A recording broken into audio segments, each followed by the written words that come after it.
pessoal! Vocês já conhecem o EDC Talks e o EDC Podcasts, as iniciativas do Educational Development Center da International School, que trazem para você discussões relevantes do universo da educação bilíngue. Agora a gente está aqui com um formato mais interativo, então você que está ouvindo essa conversa ou assistindo esse vídeo, pode deixar seus comentários, mandar suas perguntas. Eu sou a Bárbara Porto, especialista do EDC. Hoje a gente vai falar sobre o ensino híbrido. Calma, eu não estou falando daquela modalidade de aula em que o professor fala para uma câmera, com os alunos que estão em casa e para os alunos que estão na sala ao mesmo tempo. Não é isso. E aí, você quer saber mais? Let's talk! E quem está aqui com a gente hoje para falar sobre o ensino híbrido é o Eduardo Oliveira. Oi, Edu, tudo bem? Oi, Bárbara, tudo bem? O Edu, ele foi professor de língua inglesa para diversos segmentos por mais de 8 anos. Iniciou a carreira de editor de materiais didáticos em 2017.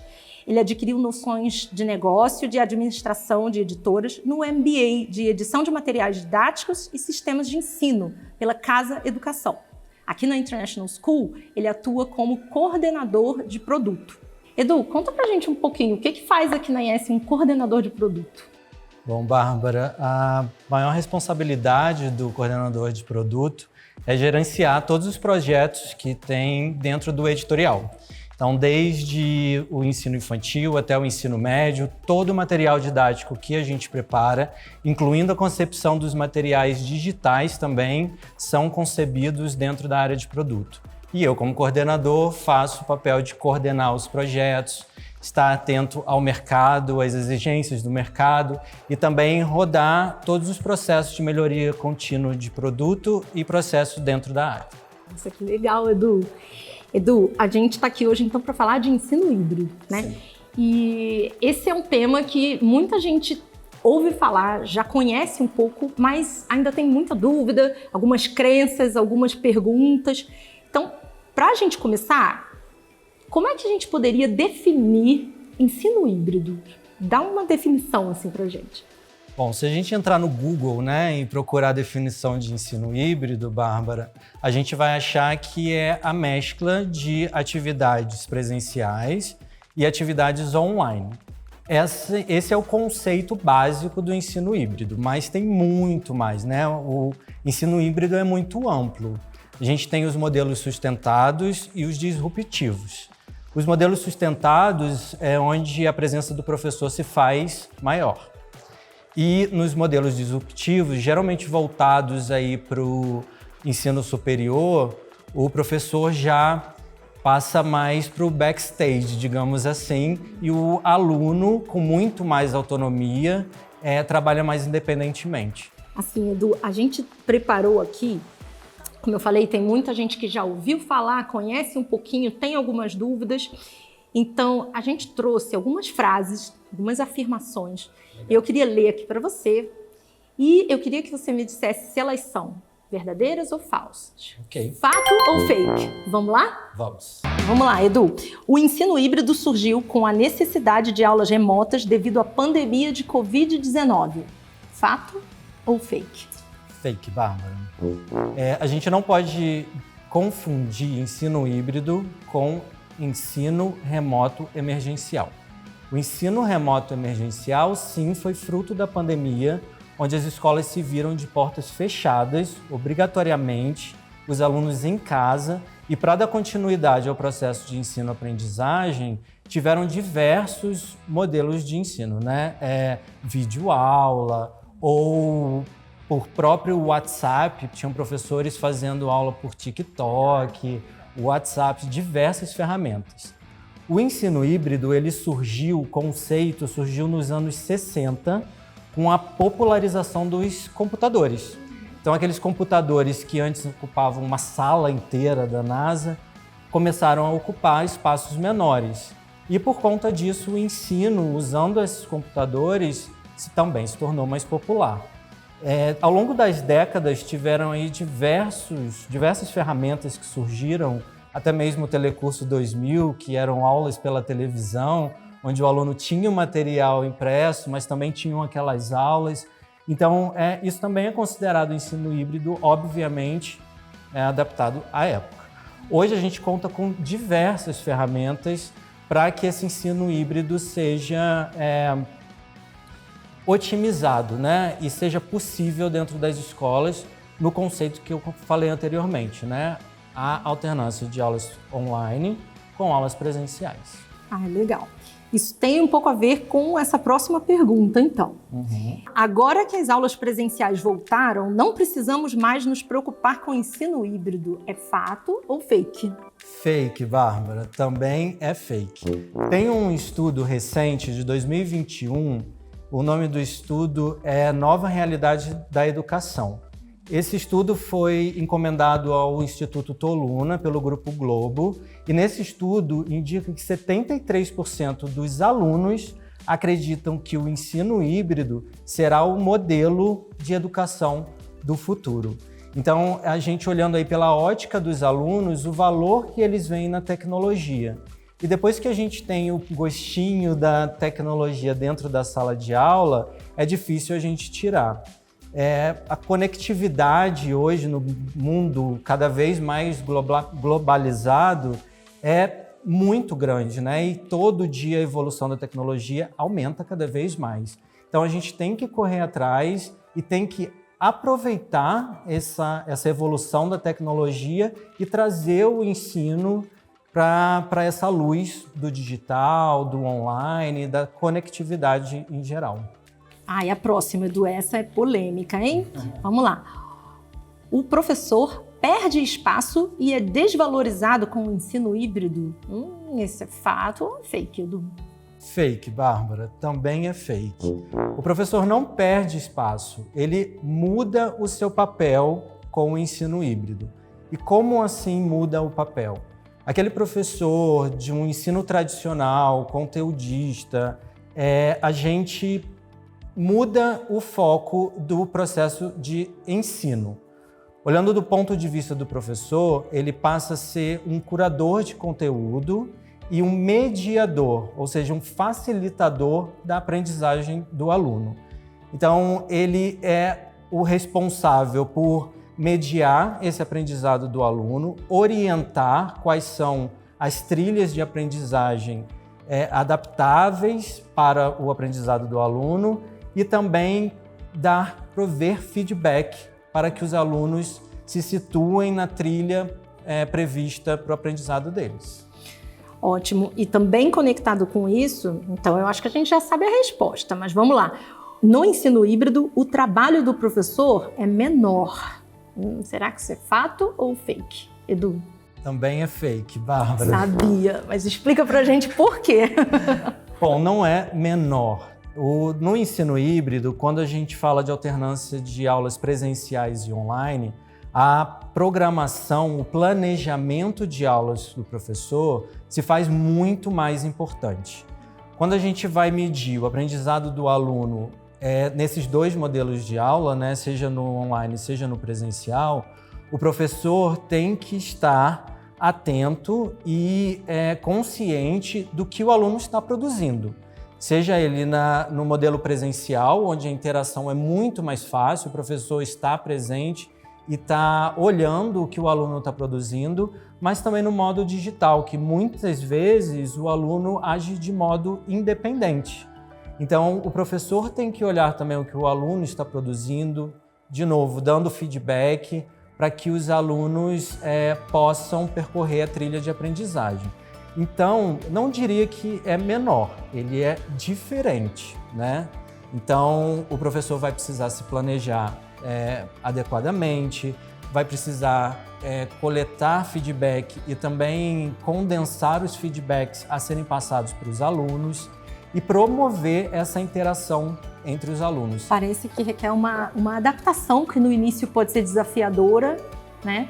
Mas depois, como o trabalho flui e os resultados vêm, então os professores já mais adaptados, a coisa fica mais tranquila, né? Com certeza, com certeza. Tá certo. O professor precisa ser um expert em tecnologias digitais.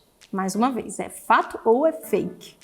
Também é fake, Bárbara. Mais um fake, Edu, vai lá. Mais um fake. Eu acredito que o professor tem que ser um expert em conteúdo. A ferramenta digital, como o próprio nome diz, é uma ferramenta. E hoje nós temos diversas opções no mercado. Então, por que se especializar em uma só ou em algumas quando a todo momento a gente está recebendo notícia de um lançamento de uma nova ferramenta? Hoje nós temos realidade aumentada, realidade virtual, o próprio metaverso, que a gente nem considera uma tecnologia, mas sim um conceito, só que a gente precisa entender tecnologia para participar desse conceito. Então, por que se ater a apenas algumas tecnologias, né? Quando a gente fala especialista, que é difícil ser especialista em tudo, né? Então, você como professor, sendo especialista de conteúdo, use a melhor ferramenta para facilitar o ensino, o processo de ensino e, consequentemente, o de aprendizagem dos alunos também. Legal. E lembrando aqui que se você não assistiu o episódio passado do podcast e do EDC Talks, nós falamos justamente sobre o metaverso, com a Alessandra Medeiros e o Jeff Feitosa. Então, se não assistiu, corre lá para assistir. Edu, a gente tem mais aqui algumas e depois a gente vai trazer também algumas perguntas que o pessoal mandou para a gente nas redes sociais, tá bom? Próxima. No ensino híbrido, a interação entre alunos e professores fica comprometida. É fato ou é fake, Edu? Também é fake, Bárbara. Mais um fake, Edu. A gente vai trazer fatos, gente, calma. Vai, Edu, por que é fake? A interação ela não é comprometida, ela simplesmente muda de figura. Como eu falei antes, o professor passa de expositor de conteúdo, né, de detentor do conhecimento, a provocador. Então, ele vai provocar a produção de conhecimento pelo aluno. Então, esse papel de agente mediador é um pouco diferente do que a gente vê hoje, tá? Então, como é que ele vai mediar? Ele vai provocar essas interações. Obviamente, as interações elas passam de passivas para ativas.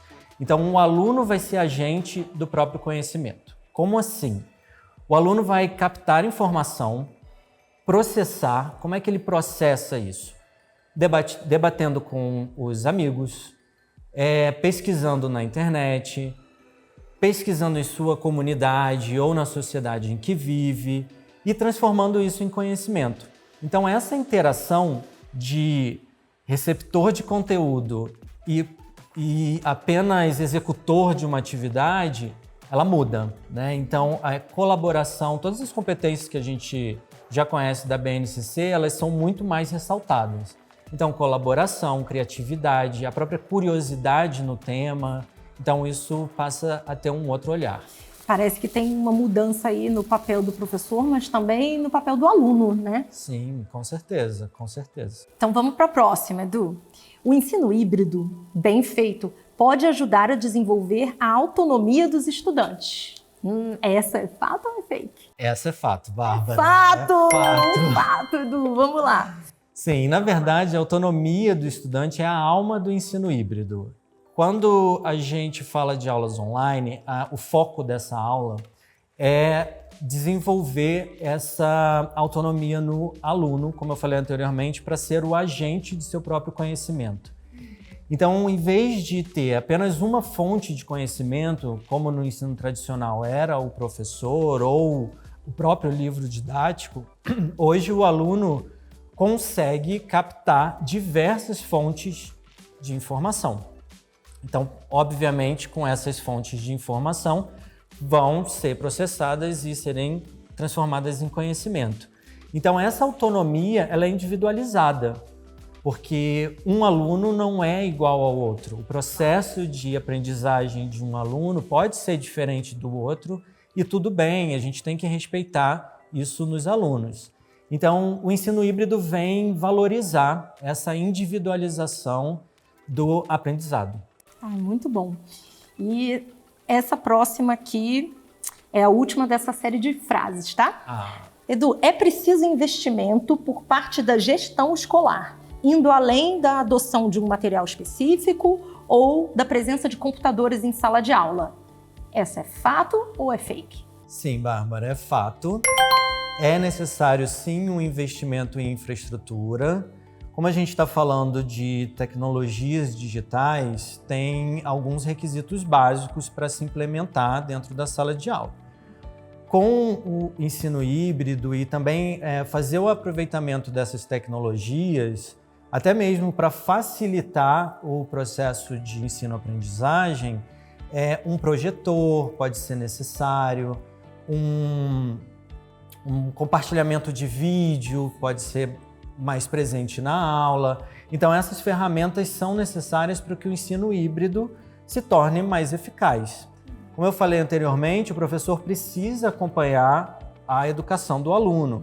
Então, o professor, caso não tenha em casa, precisa de um computador na escola, para que esse acompanhamento seja feito constantemente. Então, sim, é necessário um investimento em infraestrutura, mas não só isso, isoladamente. É necessário também uma mudança de cultura. A cultura digital tem que ser presente na escola que adota o modelo híbrido de ensino. Por quê? Porque você tem que acreditar no digital, você tem que valorizar o que o digital entrega. Obrigada, Edu. Foi bom para a gente entender aí o que dessas crenças, né, dessas ideias aí pode ser verdadeiro e o que não é bem assim.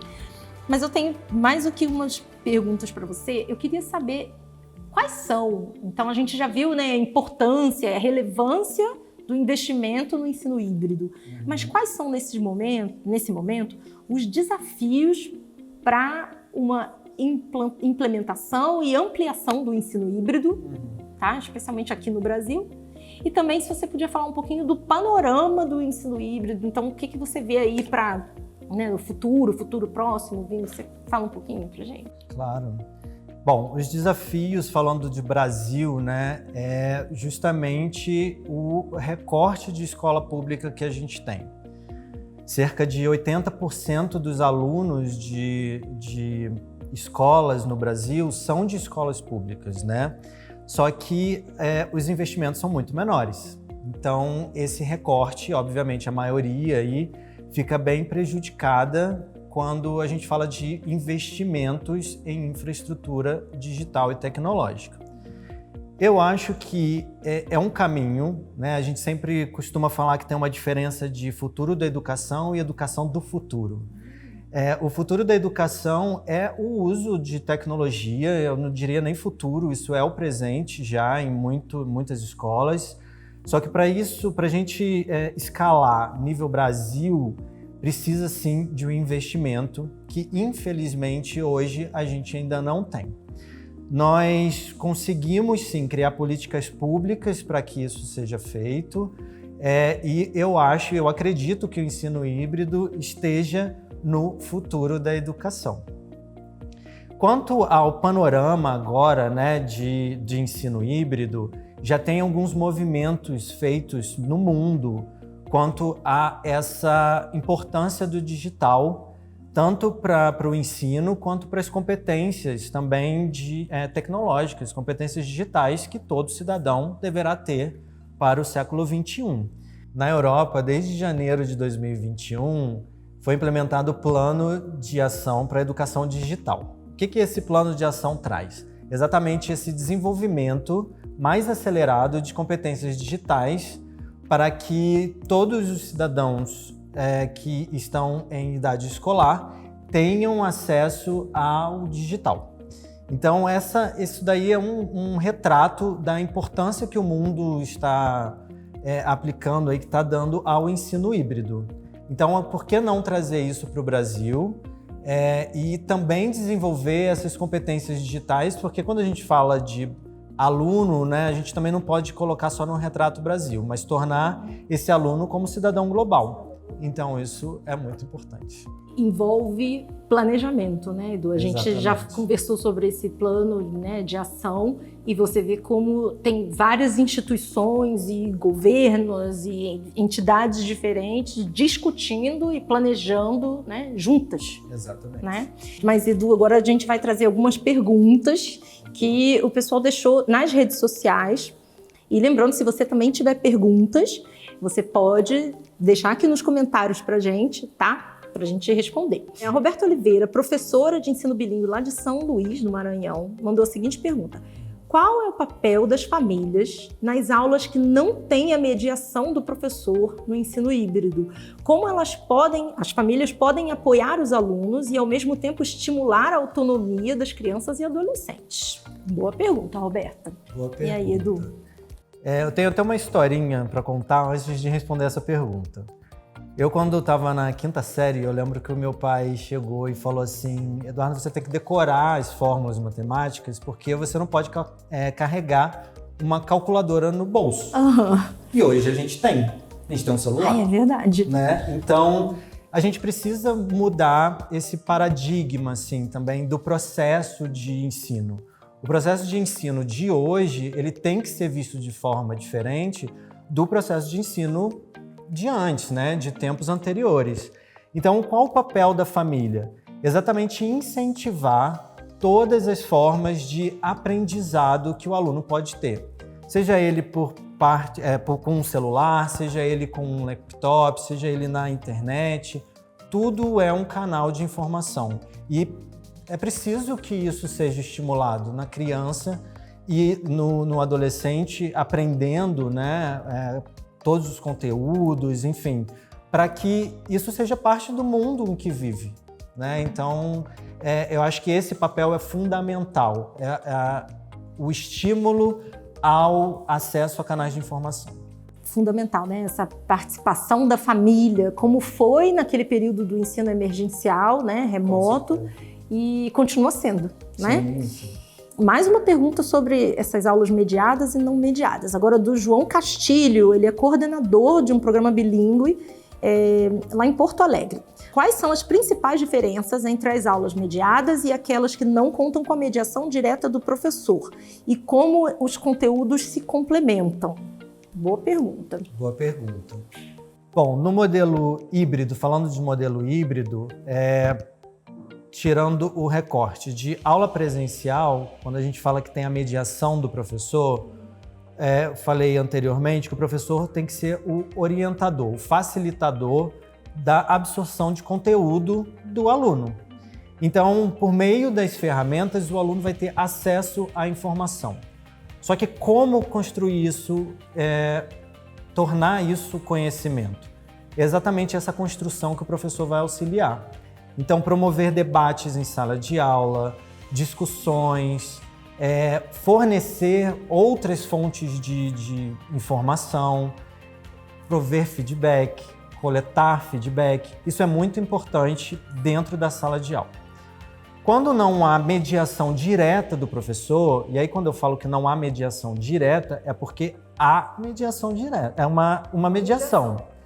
Porque o professor vai estar acompanhando, mesmo que seja indiretamente, o professor está acompanhando o aprendizado do aluno. Então, na aula online, o professor passa a acompanhar o que o aluno está produzindo e, obviamente, vai dar o feedback. E como que essas duas aulas se conectam? Bom, o professor vai, por meio da autonomia que o aluno teve na coleta de informação, nisso tudo, fazer o link com a aula no momento em que estiverem presencialmente. E aí o professor vai trabalhar o conteúdo antes pesquisado e, de novo, discutir, debater para gerar o conhecimento. Então, essas duas aulas, esses dois formatos de aulas, eles têm que estar interligados, com certeza. Isso é de extrema importância. Não basta uma aula acontecer online e a outra acontecer presencialmente para que isso configure, né, ou para pelo menos ter essa configuração ideal para o ensino híbrido. Os conteúdos, né, tem que estar ali alinhados. E pelo que você falou, parece que nas aulas mediadas, nas aulas presenciais, se privilegia então essa comunicação, né, essa troca, essa interação. Exato.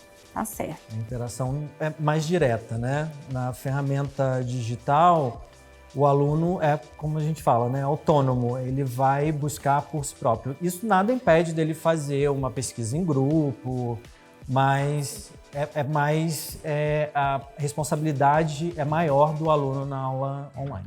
Edu, a gente já está chegando no fim aqui do papo. É uma pena, né? Mas eu queria que você deixasse aí um recado, uma mensagem, né, para essa comunidade escolar que pode estar querendo fazer esse investimento, mas ainda tem algum receio. O que você deixaria assim, de mensagem, então, para a gente terminar? Bom, tecnologia não é uma coisa do passado, não é uma coisa do futuro apenas, é uma coisa do presente. E a gente tem que fazer o melhor proveito desses meios digitais que a gente tem e engajar os alunos no aprendizado de conteúdo, de língua, enfim. Então, o meu recado é que olhem atentamente a isso, invistam no autoconhecimento dessas ferramentas e promovam discussões, promovam debates sobre o tema para verificarem o que é o melhor processo de ensino-aprendizado para a escola, para a comunidade em que vivem. Então é isso, permaneçam curiosos, exatamente, pesquisem bastante e invistam, né? Tá certo. Bom, então, Edu, a gente chegou aqui ao fim da nossa conversa, do nosso tempo. Foi ótimo. Obrigada por estar aqui com a gente. Eu que agradeço, tá? Adorei. Ai, que bom, eu também. Gente, se vocês estiverem ouvindo essa conversa no podcast, não deixem de conferir também a versão vídeo no EDC Talks. E se estiverem vendo a gente aqui, dá uma conferida no podcast. Então, gente, obrigada e até a próxima com mais um EDC Talks e EDC Podcast. Tchau, tchau!